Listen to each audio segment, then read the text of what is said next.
Hey, this is Eddie Green, the lead singer of Fear Not. You're rocking out with the Covenant Metal Show. Horns up, praise God. Hey guys, I am here with Fear Not. They've been on the show before, but you know what?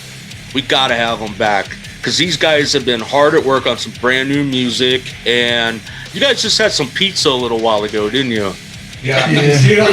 Oh, right on. Anything in my teeth? Yeah, anything in my teeth. Save that for later, you know. So, what kind of pizza did you guys have? I'm still waiting. Back off.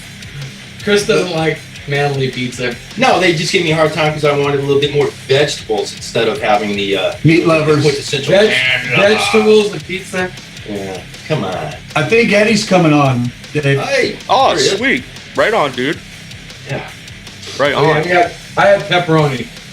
Pepperoni. Hey, you can never go wrong with pepperoni, dude. Yeah, I gotta have the meat substance, man. You know. That's the I'm only not way to saying go. I would like meat on my pizza. I What? just said I like some vegetables with it. And you guys are like, yo. Hey, okay, so I might get some slack here because I like pineapple on my pizza. Oh, So- dude. Yeah, I do too. Dude. Oh, what? Yes. Yeah. Come on, now. Yeah. You know, some people are like, oh man, pineapple Hey! does not belong on pizza. Eduardo. It doesn't. Eddie, what's happening, brother? Welcome to the show, man. Thank you, man. Good to have you. So, Yeah. you guys have been hard at work and putting out some, writing some new music for your new album, the follow-up to For the Wounded Heart. And I'm sure everybody agrees with me, man. We are stoked. We're excited for this and really looking forward to it. Now, you guys have put out a music video for your song Struggle.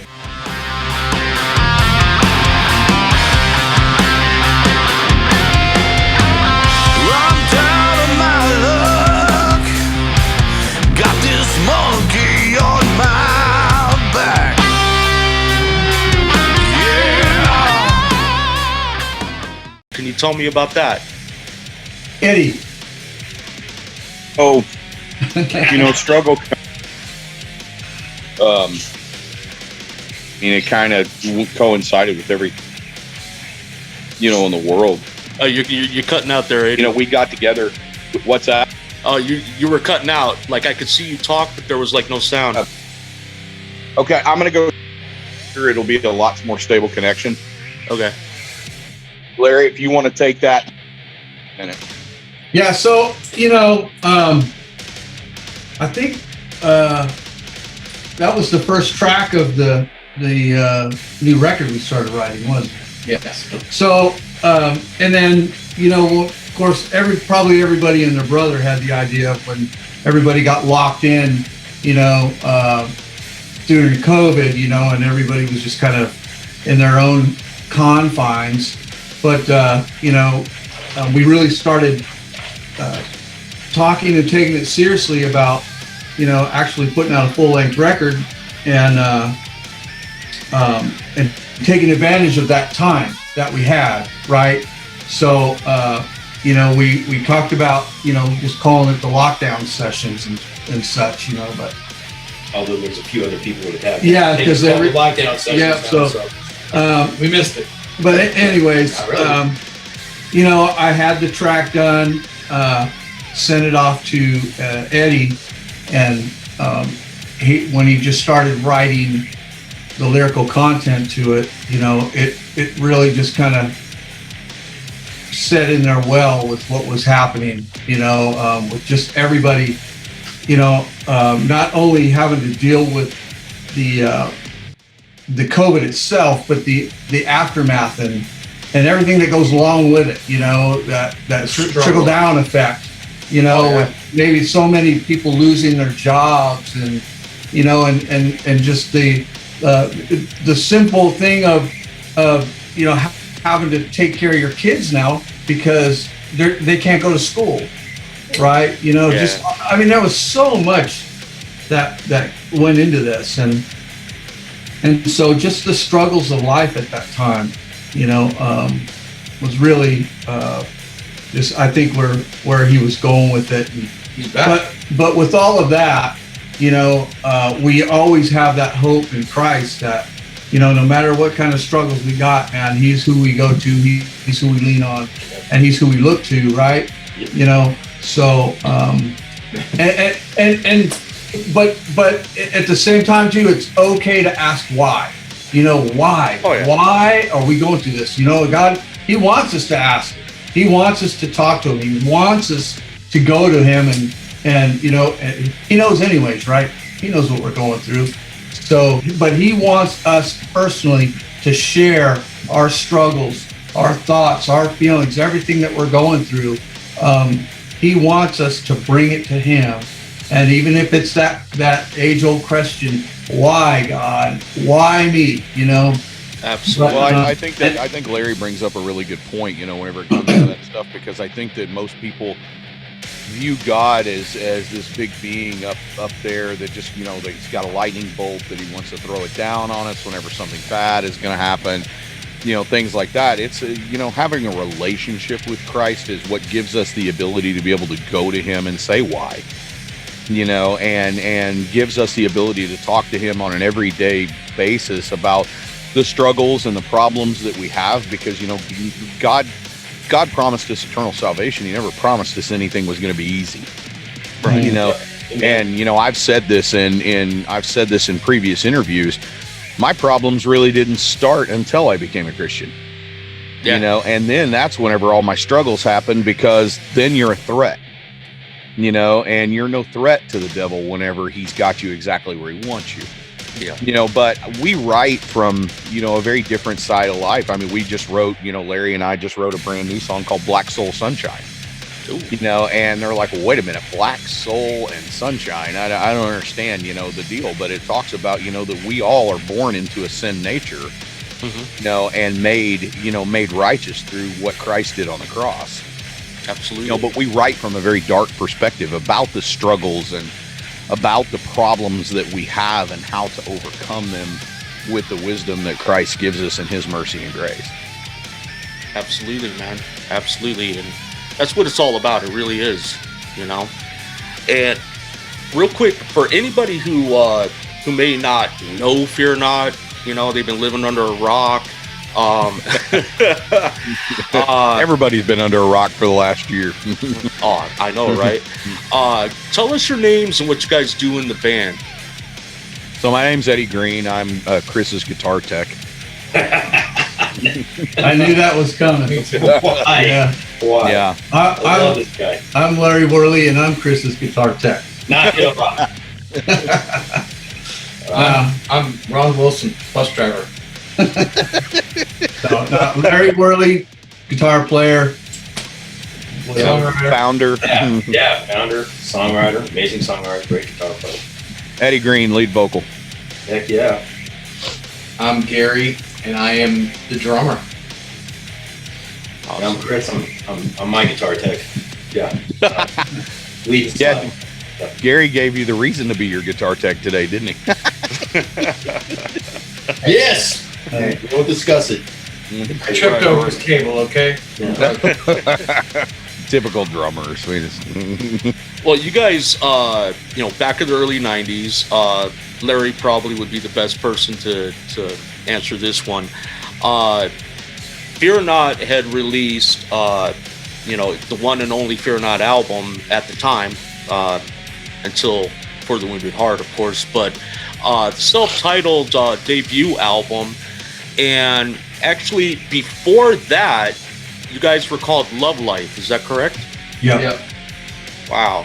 Mhm. So, and I'm sure I touched on some of this in our previous interview, but I just want to let people know that if you guys haven't, you really need to listen to Fear Not's self-titled debut album, and that is available on CD and vinyl at roxrecords.com. So make sure you guys go over there and pick that up. I highly, highly recommend it. And I was really excited, when you guys came out with For the Wounded Heart. I was like, holy cow, And in the previous interview, we discussed the meaning and the story behind how your guys' beautiful, beautiful song, Carry Me, came about. And very touching song. Now, you had Larry, you had mentioned, with the writing process of this song because of the lockdowns, that you guys took advantage of that opportunity to write new music. So, is there any set direction with this new album? Do you have a album title yet? Tentatively, and it's possibly could be the next single that we put out. But it's still up in the air. But that's a very strong contender, and I think it's a pretty strong song title, and really fits into what we're kind of all about right now. So in that part of it, I would let Eddie speak about that, since he is writing all the lyrics for the albums these days. But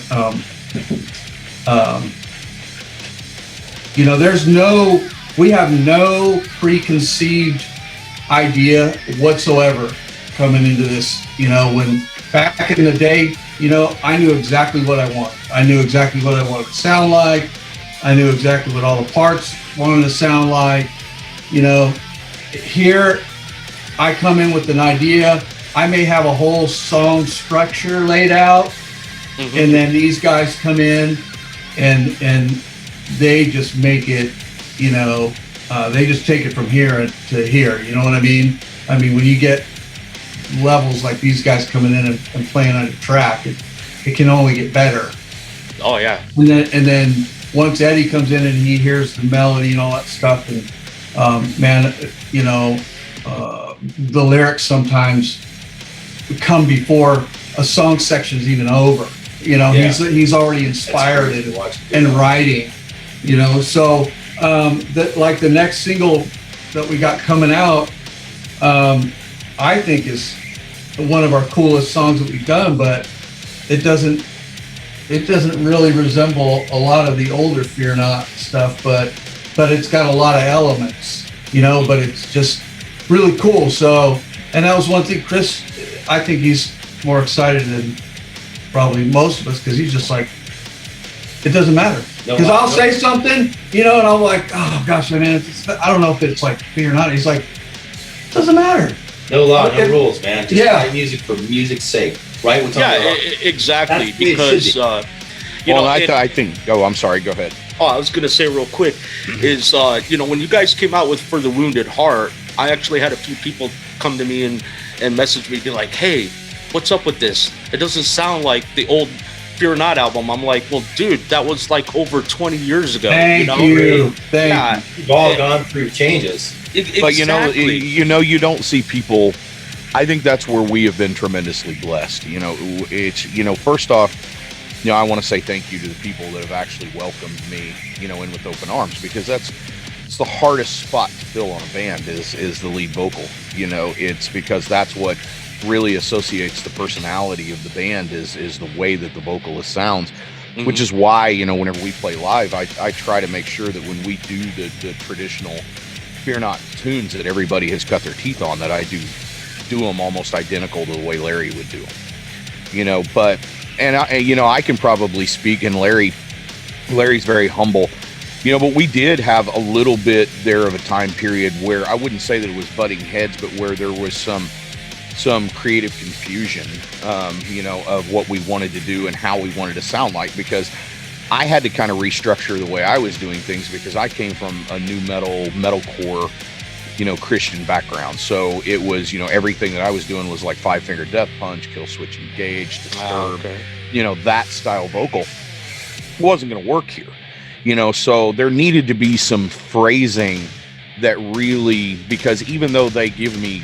grace to be able to sing the way that I'm going to sing, there still needs to be some phrasing issues that are going to resemble Fear Not. We don't ever want to take the foundation out of what we're doing, right. and so so we would go, and I'd be like, I don't get it, because I'm not Larry, I don't sing like that.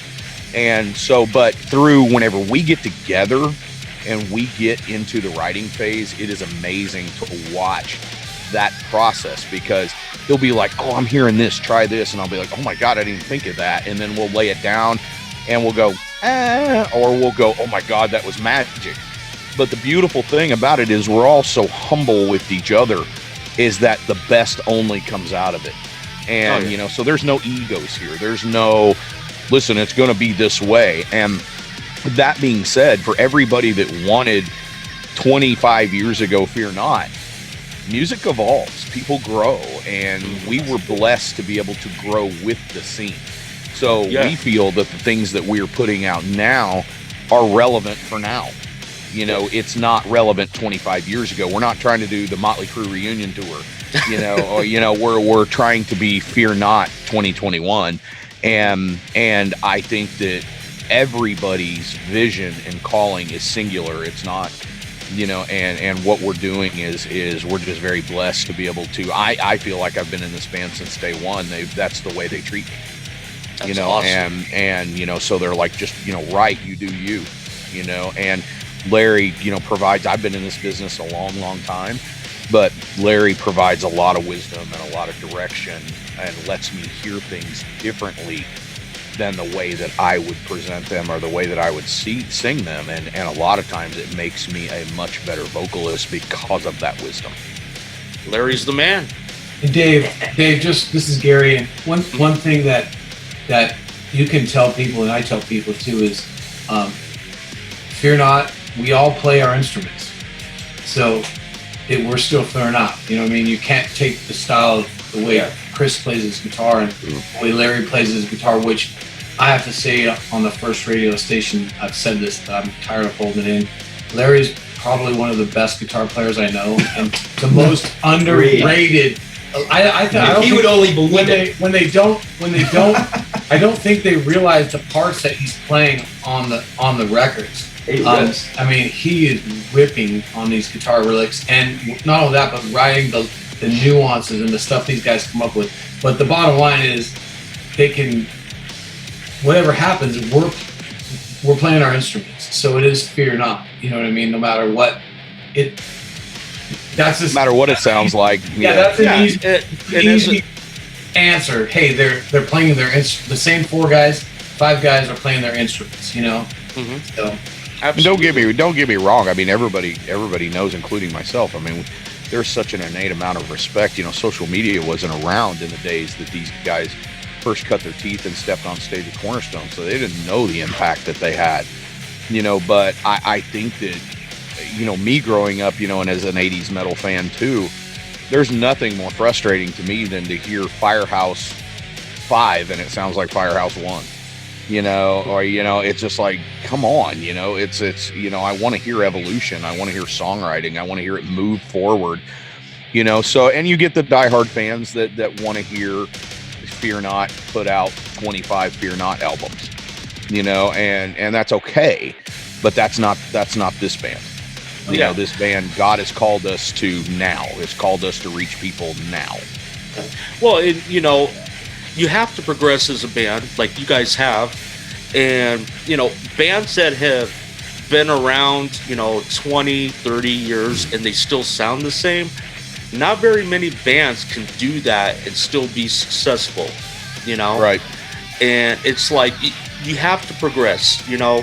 And yeah, you know, change with the times.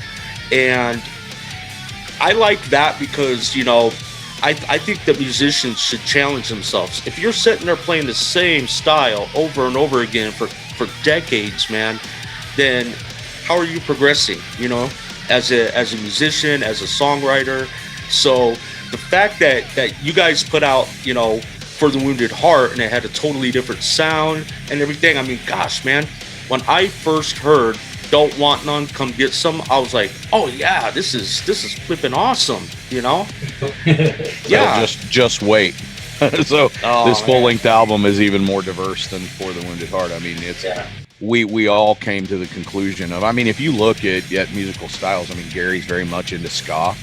You know, he loves stuff like that. It's, you know, Larry's, you know, he does everything from worship to whatever.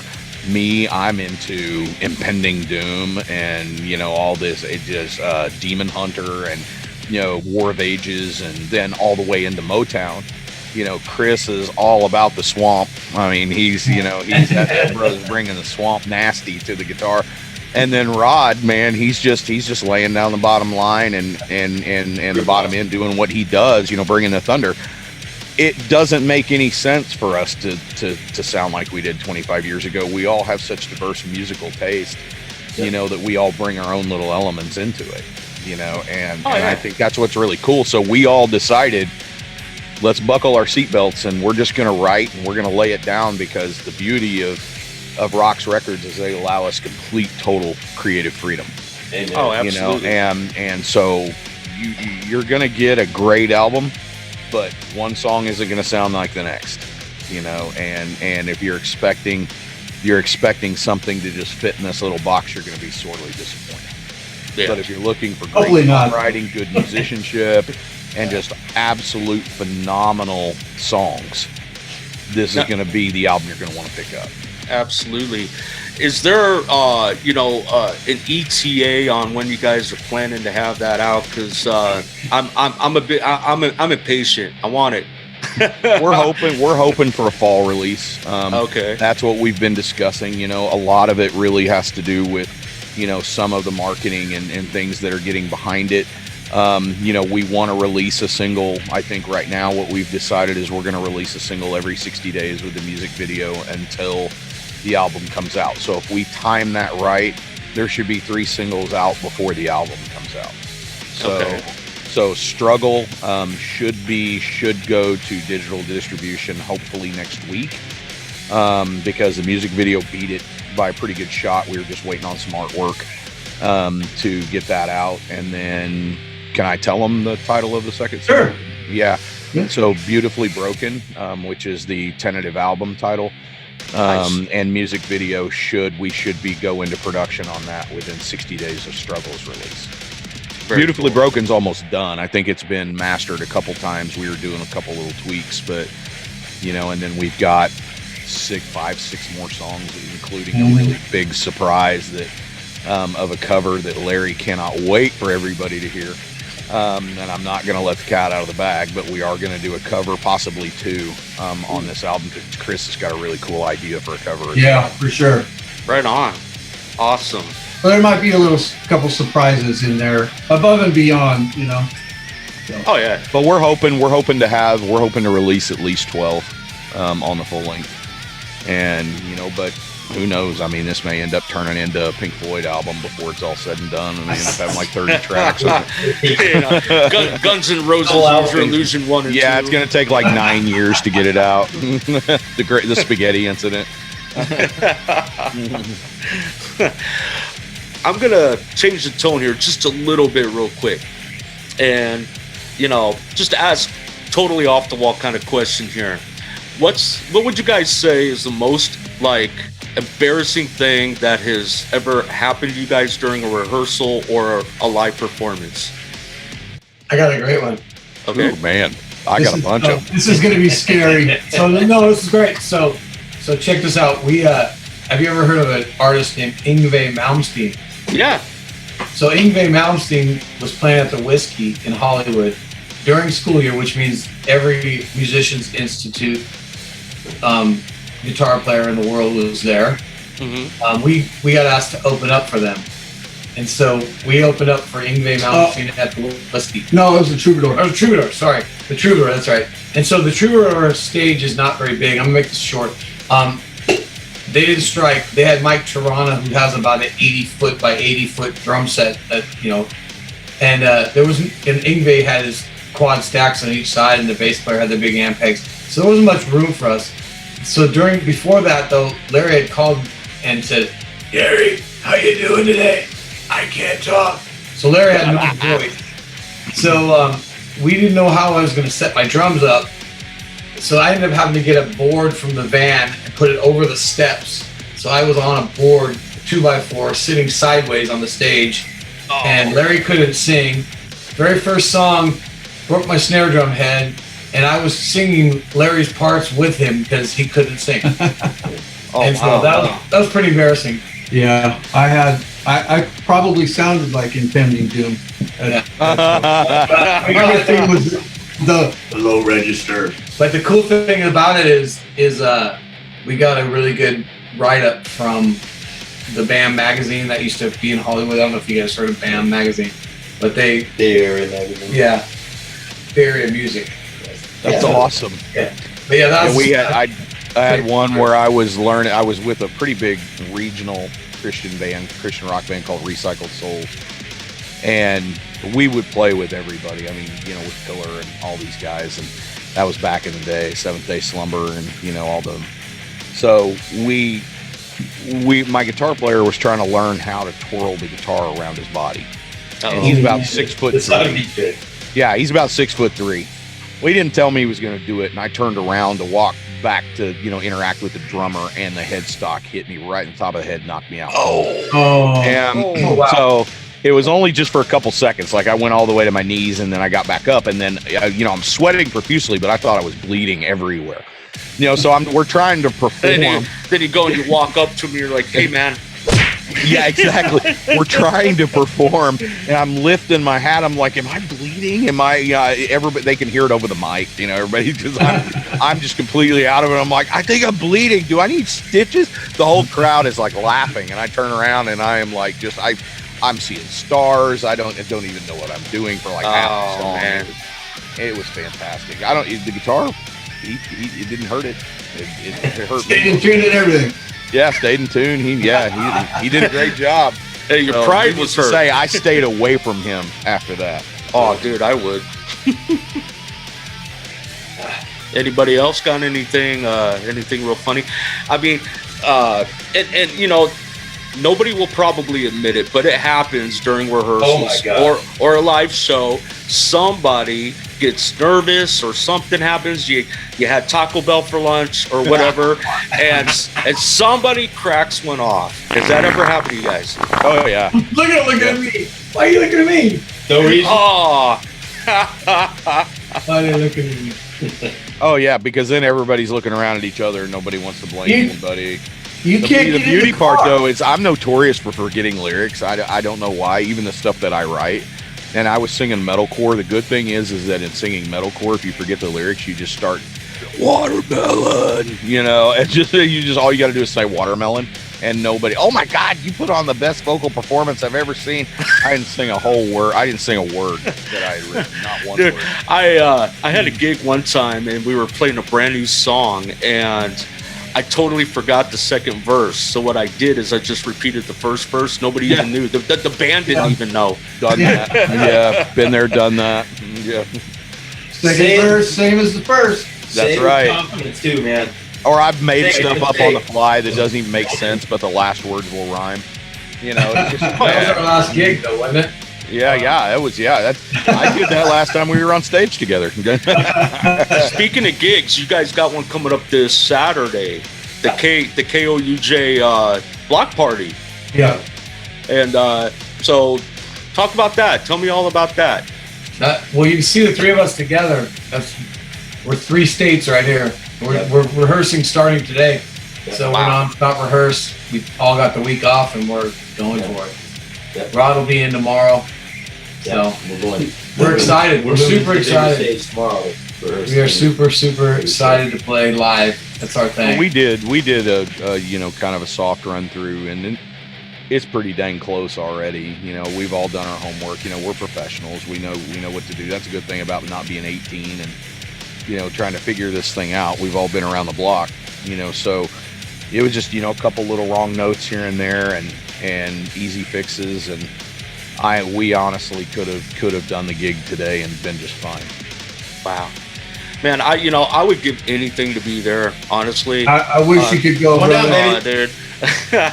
I wish. Nah, it's just the timing is just kind of bad for me right now. But sooner or later that day's gonna come, man. I'll be up there right in front of the stage, man. Just No, you'll be on stage with us. Don't want no. Yeah. oh, hey, that would be awesome, dude. That would. Yeah, we'll that pull would- you up. I have no Oh. problems. I have no problem sharing the mic. I'll give it to you. All right, so guys, if you haven't checked out Fear Not, obviously you guys need to. And where can people go to connect with you guys? social media links, things like that. Yeah, we have Fear Not at reverb.com, and then we also have our Facebook. You know, that's the best place to reach out. Our Facebook Fear Not Facebook page. And people can interact with us, you know, through the messages, through iTunes, Spotify, Yeah. you know, everywhere, Google Play, Oh, yeah. everywhere you can stream digital music, we're on that platform, which a lot of people have just started to find out that the original Fear Not album is out there digitally now as well. So, you know, if you go to Spotify and follow Fear Not Radio, you can actually find the full length album out there as well. That started it all off. We got that uploaded, and it's gotten a lot of traction in it, and people are really excited that they can actually stream it now versus just having to pop it in their cassette player or CD player or whatever. Yeah. And Dave, we our Facebook Messenger. I mean, Larry and I are pretty diligent. We'll get back to you. You want to talk to us? We get back to you. We're pretty. I mean, We do our best. we do our best to stay up on our Facebook. So Awesome. All right, my brothers. Well, God bless you. God bless the band. God bless your families. And you guys take care. We'll talk soon. Sounds All great, right, man. brother. Thanks for having us, brother. it's- Absolutely. My pleasure. We'll see you. That's it.